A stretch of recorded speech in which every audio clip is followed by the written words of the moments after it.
Actually, I want to do a meditation at the end of our time together today, which is really just one of the workbook lessons that's from this week, actually. I think I'll try to do that each time. And I also want to see if any of you have reflections on those little cards that came out. So we'll start by a little after 4, we'll look at that. Page 4. Truth can only be recognized and need only be recognized. Inspiration is of the Holy Spirit, and certainty is of God according to His laws. Both, therefore, come from the same source, since inspiration comes from the voice for God, and certainty comes from the laws of God. So, this is what Shanti was talking about a moment ago. The Course is very clear. There's two kinds of laws that it talks about. There's laws of God, and then there's the laws of the ego, or sometimes called the laws of chaos. Right? So a law of the ego is, we're all familiar with, you hit me, I hit you. You insult me, I insult you. Tit for tat, eye for an eye, tooth for a tooth, you know, you're getting your just desserts, etc., which is insanity. I mean, it's insanity. It's taking things in the wrong direction. It's regressive. It goes backwards rather than forward. So then the laws of God will be laws of increase. One of those being to have, give all to all. You know, so as we're to teach peace, to have peace, teach peace, to have peace, right? So it's an extension. So we're always adding. There would never be anything that goes backwards, but it extends in a positive sense. These are the laws of God. And going on down. The Holy Spirit must work through you to teach you He is in you. This is really important. To know what's happening, to know what's going on, you got to. That's why I started off by talking about this has to become an alchemical process that's going on. That's why you feel it, that it's happening in you. This is the way you teach it, and you're learning it at the same time. This is an intermediary step toward the knowledge that you are in God because He is part of you. So it's an intermediary step, but at least it's a step. You know, we're moving in the right direction. The final, in the end, there's no steps at all. Right? When you heal, you're remembering the laws of God and forgetting the laws of the ego. I said before that forgetting is merely a way of remembering better. Now, one of the things, you know, I underlined I said before because you're going to see lots of I said befores throughout in the whole course. That's why I said as early as it's incredibly redundant. Or other phrases like I said before. We have mentioned something before, right? So, that forgetting is merely a way of remembering better. So what are we remembering? We're remembering the truth of the reality of who we really are. That's exciting. That's very, very exciting, to remembering the truth of reality of who you are. That's what a mystical experience is again. That in that experience you have a moment at least in which you see it and you remember it. And actually that's why I think in the process of doing the Course we should be kind of progressively entertaining a mystical mind. So it's like that is the mind that we carry around with us all the time. So we're less and less pulled off. Barry told me during the break about some experiences. He said he's a Buddhist and done a lot of experiences in meditating and getting to that place in meditation where there is just this like complete peace. But then coming back to and losing it, right? And we probably have all had those kind of experiences. So the task is one of not losing it, progressively holding, maintaining. And let's go on. Okay? Down at the bottom. The Holy Spirit teaches you what the ego has made to teach the opposite of what the ego has learned. Right? And so the ego learns things of the world. So the ego learns the wrong reactions, the negative reactions as a child, for example. You learn the wrong thing from the parents, and then you bring it into your own system and you utilize it. Right column, page 4. Healing then is a way of approaching knowledge by thinking in accordance with the laws of God and recognizing the universe. Now here's a time it uses the phrase thinking in accordance with the laws of God. So that's like I said earlier about the line thinking with the universe. except now we're thinking in accordance with the laws of God. And this, again, this has got to feel good. When you start thinking, we're literally thinking right. We're thinking with the right mind rather than with the wrong mind. And going on down. The Holy Spirit, that's the same as the paragraph on the other side. And down to the bottom.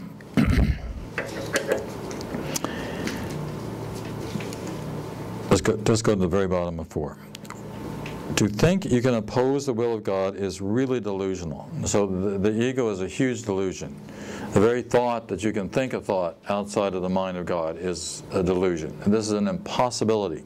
That's why this world is a fantasy. That's why this world is an illusion. That's why there is no world. The whole idea that you could think a thought outside of the mind of God is insanity. The ego believes that it can, and that it can offer you its own will as a gift. You do not want it. It is not a gift. It is nothing at all. So the thought that I can think a thought outside of the mind of God, this is my independence, I will do it my way, I will think my own thoughts, I will be my own person, I will be a self-made man, a self-made woman, as though you could do that. This is impossible. And this is why building of empires, for example, is such an insane idea, because what are you building? You're just building something in the world that's yours in a very temporal sense. That's why Shakespeare's right, without out brief candle. Yeah, I think it's Alexander the Great, for example, right? Conquered and much of them was the known world, right? He gets back, he's 32, 33 years old. He gets bit by a mosquito, if they think this is what probably happened. Gets malaria and dies. Or something like malaria, right? But anyhow, something happened. He spent his whole life trying to conquer, and how many hundreds of thousands of people did he kill in the process, right? To create a world, as all tyrants have done. Right? They're going to make it, they get it all, and as Jesus says, what does it benefit you to? Or that's just one example. The other is examples of any kind of empires that we build. I was driving down Park Avenue yesterday in New York City, noticing that I'm just amazed by they're continually building more and more skyscrapers in this city. I mean, isn't it incredible? Yeah. It's like there's no, how tall, how big, how many people can we put on this island, right? This is more and more and more and more and more. Whatever. But back to that paragraph on the bottom again. It is not a gift, you do not want it. God has given you a gift that you both have and are. See, that's the exciting thing. That's the exciting thing, is seeing that you already have it. You already have everything. Because you're already a child of God. What more could you want than to know that the kingdom of the kingdom of heaven is yours? This is your natural inheritance. This is why there's nothing to be afraid of when it comes to death. Because the only thing that you get when you get out of here is you get the opportunity, at least, to lose an illusion. That's why we also refer to it as awaking from a dream. And isn't it exciting to awaken from a dream and know that it was just a dream and that it wasn't necessarily that good of a dream? Again, the body is a kind of a trap that we can get very, very caught up in and thinking that this is who we are. And the ego, again, the body's the ego's chosen home. We really think that this is this seeming reality. There's this seeming, it seems like reality. It seems like we're bodies. It seems like we're personalities. None of that is true. Okay? When you do not use it, you forget that you have it, that you have the kingdom, right? But not remembering it, you do not know what you are. Healing, then, is a way of approaching knowledge by thinking in accordance with the laws of God and recognition of the universality which are God. Let's go to page 5. And now we're talking about the body here a little bit. The body is nothing more than a framework for developing abilities. We've also seen that the body is a learning device, a communication device. The primary function of the body, in the positive sense of the term, is as a communication device. So as a communication device, it's also a learning device. That's what we're We call this a class. We come together to learn the course. So we're studying, which is quite apart from what they are used for. That is a decision. The effect of ego decision in this matter are so apparent that they need no elaboration.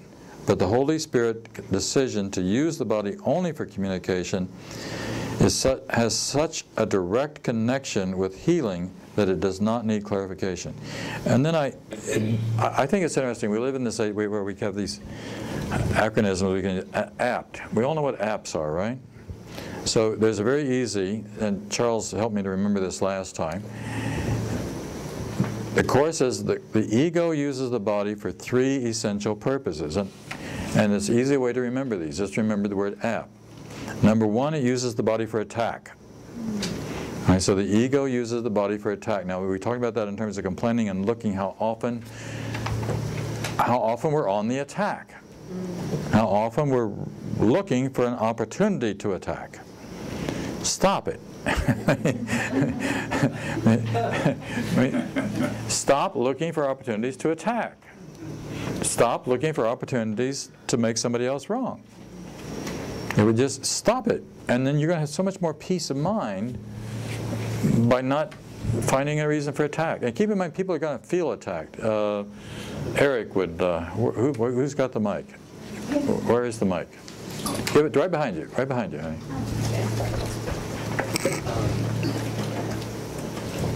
What were you just saying? We're talking about attack, apt, using the body for attack, and looking for attack, looking for opportunities to attack. Kind of went out of my mind while the mic was coming. Well, as long as it wasn't an attack. Yeah. You're going to affirm that somehow, I think. You know, an illustration. I'm going to come back to it. It'll come back. Yeah. Yeah. Okay. All right, let's go on to the next one. APP, right? So the second thing that the ego uses the body for is for pleasure. That's pretty obvious, right? So whatever we're going to do for the sake of pleasure. And there's nothing wrong with pleasure. The only problem with pleasure is that if that becomes the goal. I mean, so that's the main goal or the only goal. So what I'm thinking about, I'm just using this to get pleasure, whatever. And the problem with pleasure is that it doesn't last. I mean, it lasts as long as it lasts. And then it stops. So then you got to do it again. You got to eat again, or have sex again, or do whatever it is drink whatever it is that seems to give you pleasure. So you got to repeat it. Now you thought of it, right? Now it's attention. It's where we're putting our attention. Attention, so, yes. Good. I'm putting my attention on what I'm grateful for. Right. Or I'm putting my attention on dissatisfaction. Right. And grateful, there's more I find to be grateful for. Dissatisfaction, there's more to dislike. And so what the ego is doing, think about it, think about our own, right? The ego is always looking for dissatisfaction or attack. Something is wrong. This is insane thinking. This is regressive thinking. This leads you backwards. That's why the Course talks about reversing thinking. So stop this regressive thinking, reverse the process, and begin to think in line with the mind of God. If I'm beginning to think in line with the mind of God, then I'm extending. I'm giving my love away. I'm involved in the creative process, which the Course says again is, and here's a very important word, it's natural. This is the natural process. This process, this regressive process, this way of more, is an unnatural way. This is not the way things are supposed to be. You want to give up? We got a mic? Who's got the mic? I just want to say something. You're good with that. About the pleasure. The Course associates pleasure and pain. They say there's no difference. Well, they're both affirmations of body. You're right, and bodily functions. Okay. I think I lost the last thing you said, what was natural? What did you say was natural? Natural is following the ways of the laws of God. Okay. Okay. And so that's the reason why we feel a sense of peace and release, because it is natural. Right. Which is the way it should be. See, if you, in the very, very beginning of the Course, in 50 Miracles Principles, one of them says that right off the bat, miracles are natural. When they don't occur, something has gone wrong. Right? Okay. Okay. Right. I just needed to associate natural with peace, release, calm. It Right. just seemed really important for me to do. Everything about the ego is unnatural. Okay. Charlie? I liked what's your name? Eric. Eric said about where our attention is, if it's on gratitude or if it's on dissatisfaction. To pick up the Alexander the Great story, it's said that after he had conquered all of what was the known world to him, he sat down and cried because there was no more world left to conquer. He wasn't even satisfied with that. This was even before the mosquito came around and said hello to him. Because he just devastated wherever he went, right? It was just to keep conquering, right? Which is what the ego is never satisfied. I guess you could say in that sense, right? So if I'm conquering, I'm getting power, I'm getting money. Money is one of the ways that we do it. There's never enough money, right? So we got to keep adding on to but that's just adding on the outside. There's a quote from Ramana Maharshi. He says, the pursuit of happiness is the right thing. The problem is, there's nothing wrong in pursuing happiness. The problem is looking for it on the outside, because you can't find it out there. So it's refocus, which is exactly what the Course is saying. We just want to refocus our attention. So we're focusing on God, we're focusing on the kingdom, we're focusing on doing things which go in line with the laws of God or the laws of the kingdom.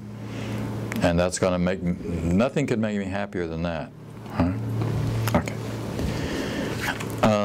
So the APP, so attack, pleasure. So think about this. If you're on the attack, if you feel a need to attack, for anyone, for any reason, no matter how justified you think that it is, you really stop and look at that.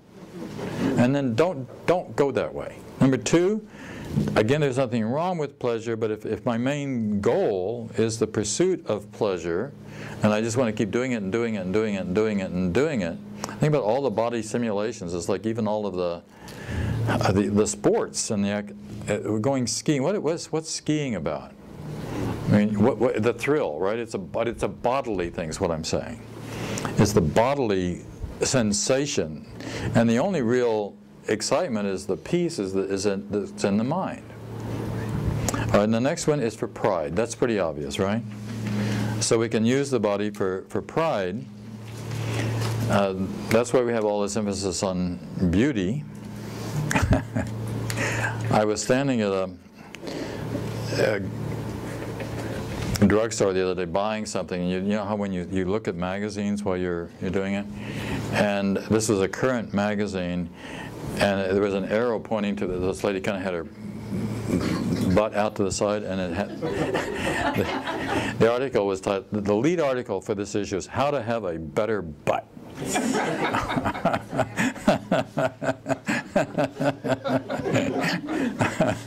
Well, it is kind of funny, it's just like. It was their best-selling issue. I don't know, but that's the focus. The focus is on the outside. It's on the better butt. All the distractions. Shanti would like the mic. And as many of you probably, this is Right not up close. working. It is. It is? Very close, honey. Very close. Very close. How many of you are reacting to the fact that you can't find happiness in any way except through the Course's teachings? Whether or not it's the Course's teachings or the general idea is that we have to follow our spiritual side rather than our ego side. Not egocentric, I'm beautiful, I'm this, I'm that. The ego side, which is the thought system. You keep saying, that the Course is saying, that we're going to find, when we find happiness in some of the things that we do, shouldn't we take joy in that? Sure. Huh? Am I the only one who's hearing it as if I don't have a right? No, I mean, if I don't follow God's laws all the time, I get the sense that unless I'm a walking saint, I ain't going to be a happy person. Really? Really? I mean, I'm listening very carefully. Am I the only one who's getting snowed by this? I don't think we're condemning. We're not condemning something like a pleasure. Oh no, Right. I didn't think you were. No. I think not you necessarily. I mean, the way in which we're interpreting the process of the Course, it would seem that happiness in the illusion is an illusion. Yes. And it is, isn't it? Yes. Happiness and the illusion is an illusion. So, I mean, then why don't I just kill myself? Would that make you happy? Well, I'm going to move on. Who knows? It may. That's a very valid point about, pleasure and happiness in the illusion. But if you have an awareness, you know that there is no joy but the joy of God. Right. There also is no peace but the peace of God. Right. So to go skiing and experience the pleasure of the body, if you have an awareness of God in your mind and truth in your mind, you can experience that joy of skiing, knowing that that joy that you're feeling is not from the joy of the body skiing, but the joy of God. Oh, good. Okay. Thank you. And I'm not, I wasn't like condemning skiing or any kind of. No. You're condemning the Olympics? Or anything like that. I was just looking at what we do as bodies, as human beings, in any sense that's like that. Skiing can be a mystical experience. Especially being out in nature and all the wonderful breezes coming across your faces, etc. Right. But you understand what I was saying. The looking at how much of whatever we do is, there's a line in the Course which says, everything you do is done for the sake of the body. So think about that. And the word is everything. Everything you do is done for the sake of the body. And what the Course is saying is you are not a body. So who are you? You're a mind. But you're a mind, you're a spirit. And the truth is that you're a mind that's in line with the mind of God, and that's all that you ultimately really are. So it's very easy for us to get overwhelmed by the body and the ego's attachment to the body. I think that if you just try to find happiness through the body, this is a world of duality. For every action, there's another action. Yeah. So that's with the pleasure and pain. Right. With skiing, and I love what Brad said. It's just like living, knowing who you are. That's where the real pleasure comes in. It's true. Yeah. Right. And of course, this life is of the mind and in the mind, right? I'm quoting directly from the Course now. Life is in the mind and of the mind. It's not just, life does not begin with the birth of a body. Life doesn't end with the death of a body. It doesn't begin with one. It doesn't end with one. So life is a constant. And the Course also says that God is life. So the more we're discovering about life, the more we're discovering about God. And in this case, we can use a capital L for life and a capital G for God. This is what makes it so exciting. And where I find that is I find that in my mind, not in my body. Nothing that's wrong with the body, unless I become overwhelmed by putting all the energy into the body. Yes, Barry? I'm confused about attacking. I'm going to take a course, and the teacher wrote a book, Prevent Cancer, Strokes, Heart Disease, and Other Ailments.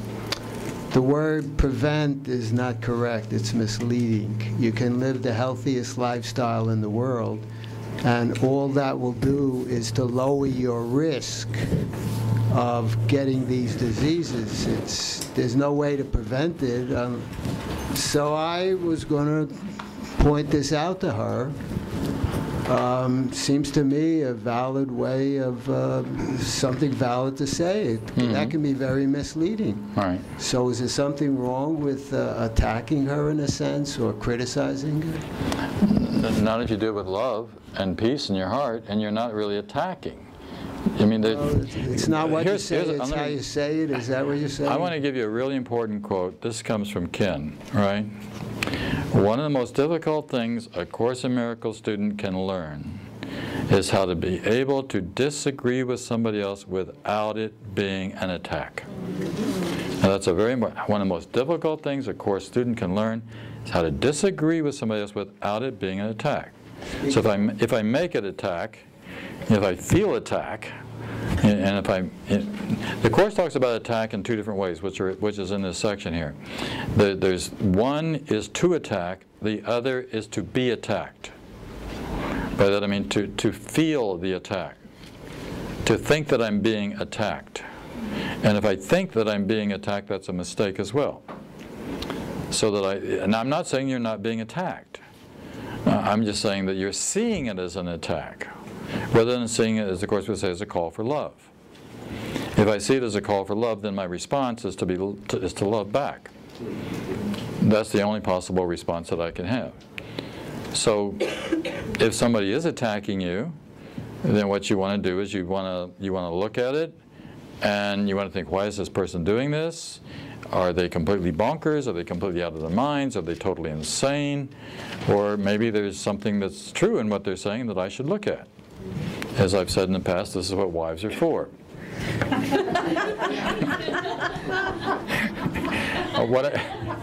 It's what husbands are for. It's what children are for. It's what What your boss is for. What your boss is for. Yeah, you can keep going down the line with this, right? Your neighbor is for, right? Yeah, I have two thoughts. Real close with that. Two thoughts on this attack issue. One is we can certainly take a page from the mafia. Don't take it personal, it's just business. The other may be a little more practical.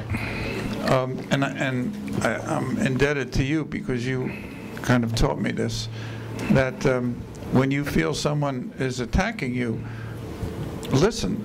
Right. There may be an element of truth in what they're saying. Mm-hmm. And the second thing is, and this is where it's been very helpful to me, is to repeat the attack back to that person in a way, something like this. Let me try to understand what you're saying. You're saying that I am blah, blah, blah, whatever I am. Let me think about that for a while.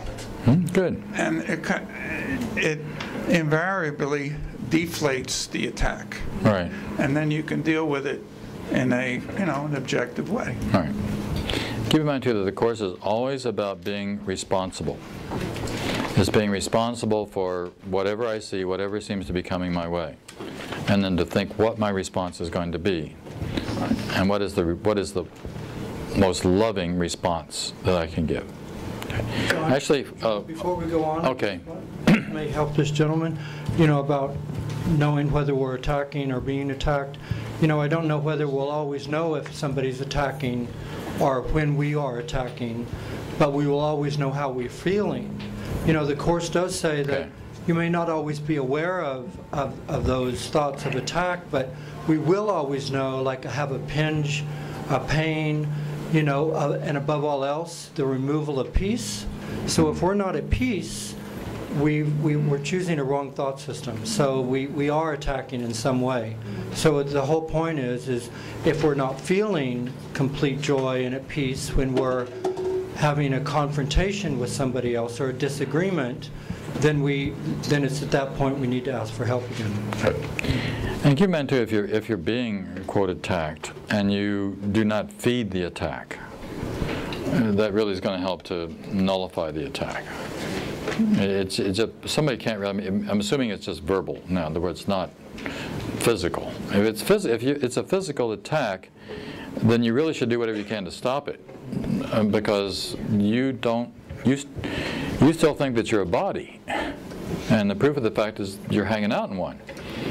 So as long as you're hanging out in one, you'll also believe it could be hurt. So you would do whatever you could to keep your body from being hurt. But beyond that, there's levels of attack. By levels of attack, I mean there's verbal attack. There is the thought attack, where we think it. And the Course is asking us to go all the way with this, and not only to stop it verbally, but to get to the point where the mind, if my mind is going to be at peace, then I can't even be attacking with my mind. And so I want to look at why would I be so insane as to be attacking someone with my thoughts. And this is a kind of curse that we're putting onto something. That we want to be loving, gratitude, prayer, not attacking.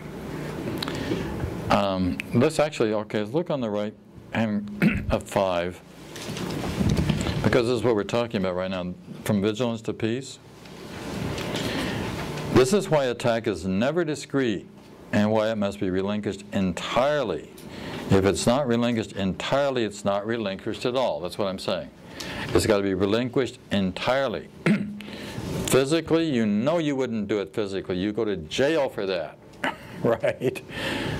Verbally, and in the mind as well. And there's that kind of thing that happens where you see it coming. I mean, where the thought, it's in the mind and it's begging for permission to go to the tongue. Well, that's really true. We've all experienced that. And there's that moment in there where now this is the decision-making part of the mind, right?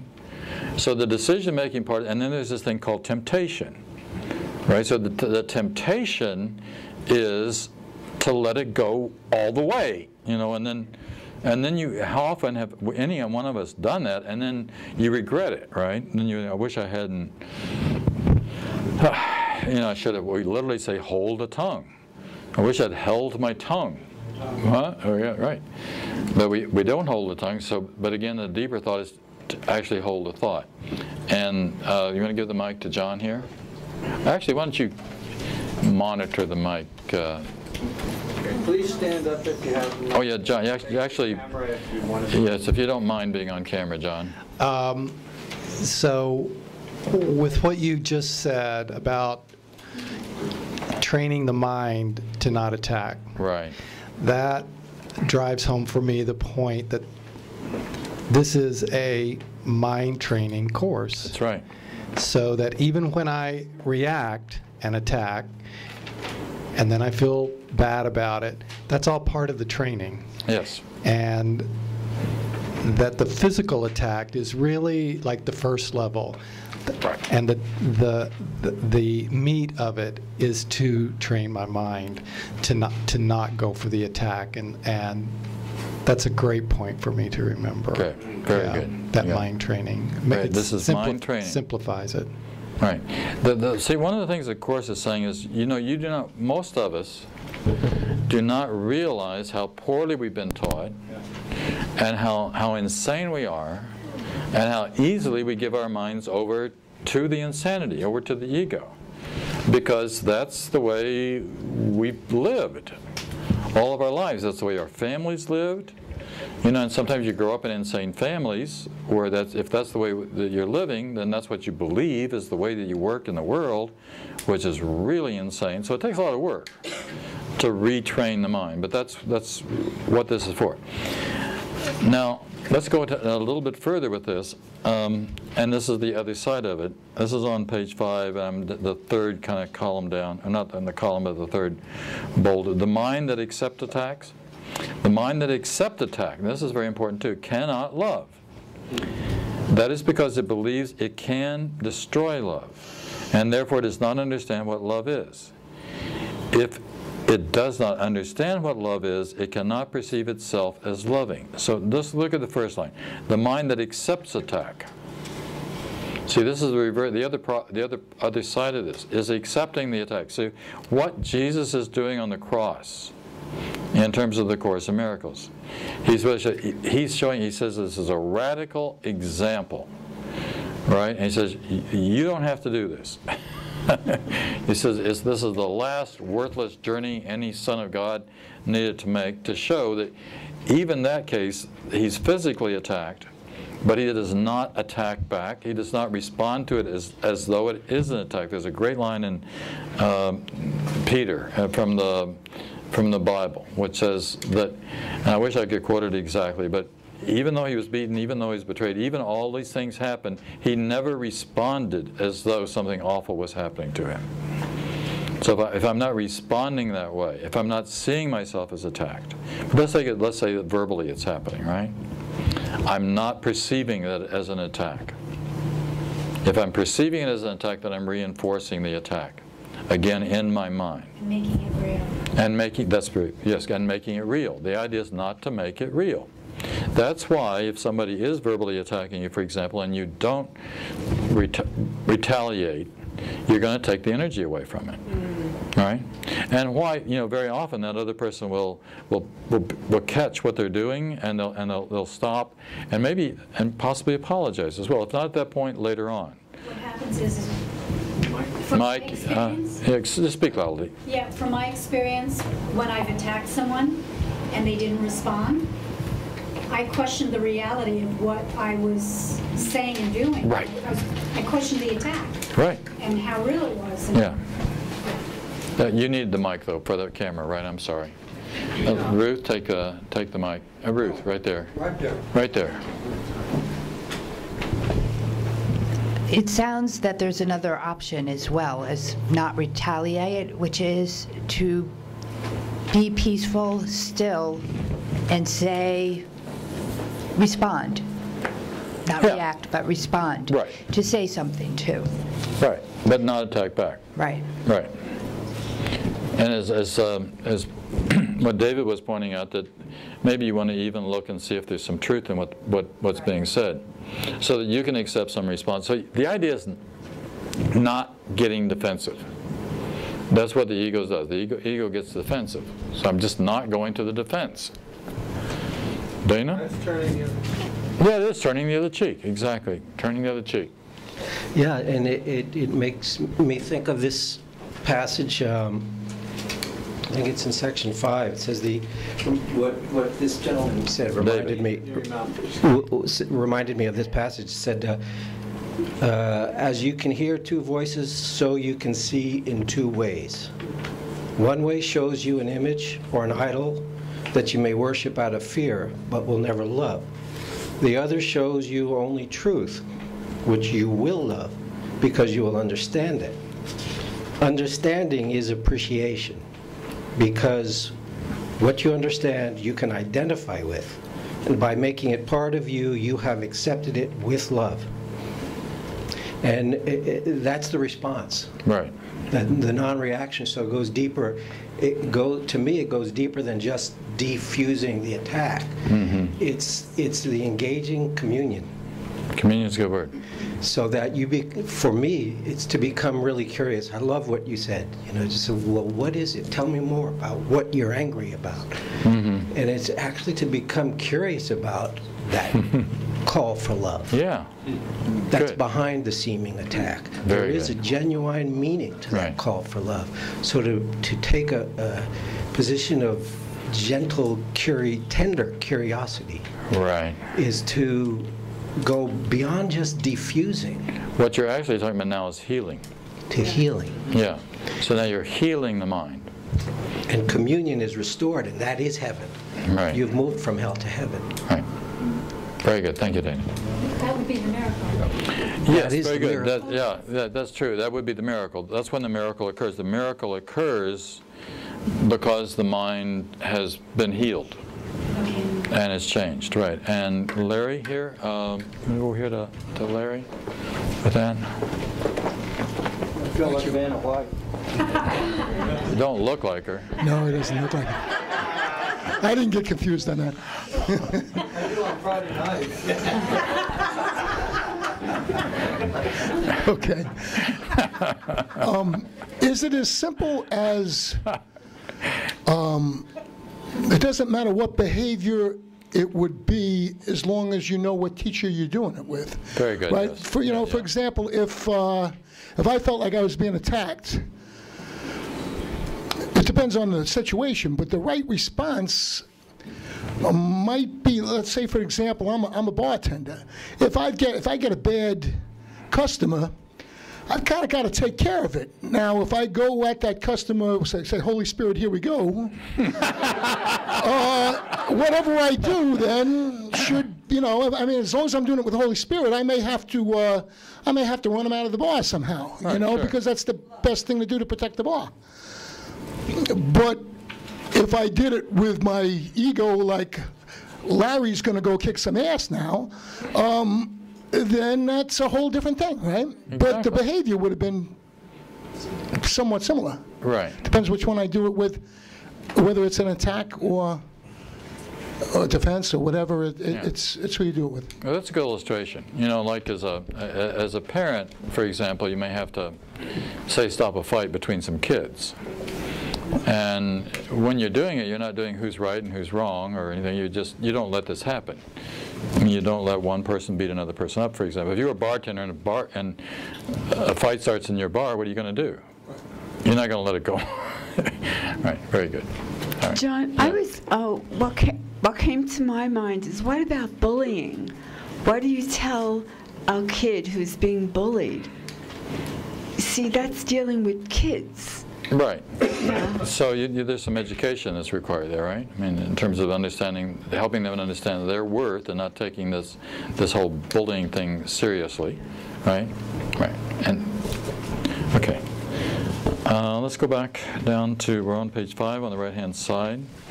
Let's go to true learning.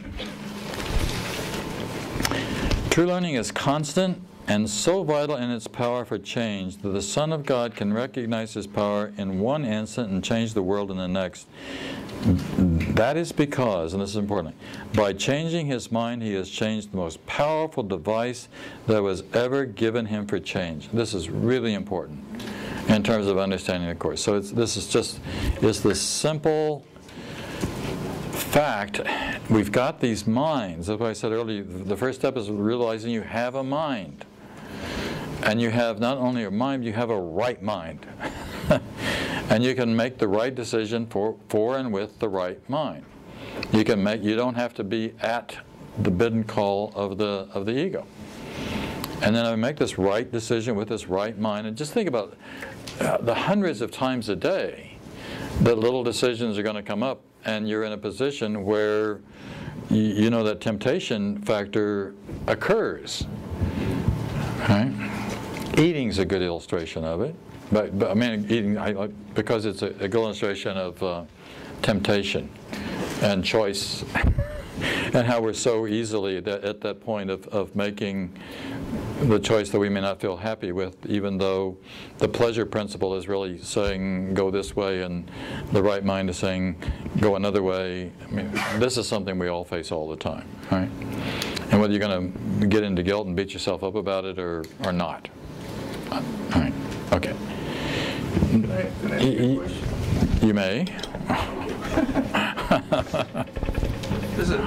The next line here, I have repeatedly emphasized that the ego does believe it can attack God and tries to persuade you that you have done this. Right.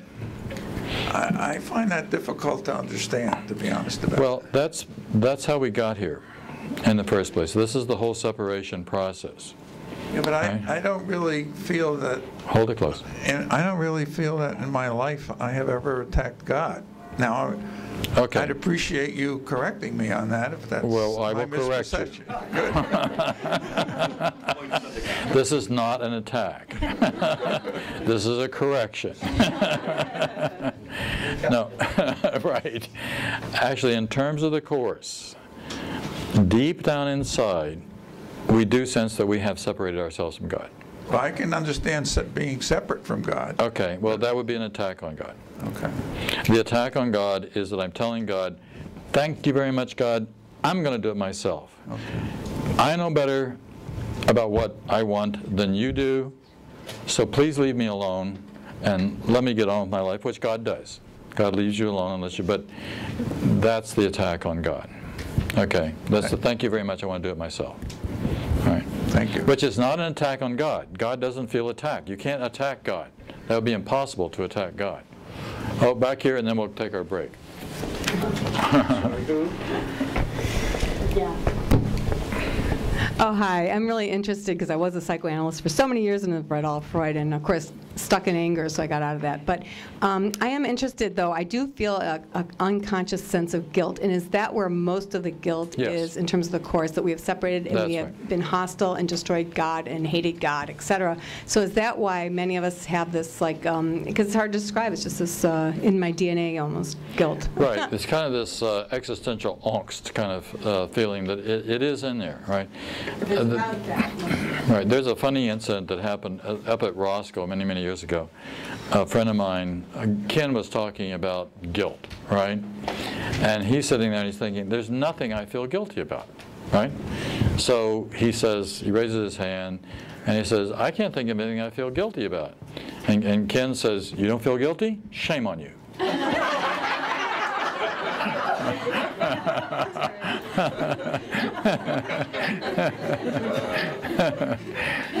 Now, you know, all this means that if you want to dig deeper, you know, and you dig deeper, and there is this kind of existential angst that's in there, which is the feeling that I have separated myself. So maybe there's nothing overtly at the moment that I can think about that I've done that makes me feel guilty.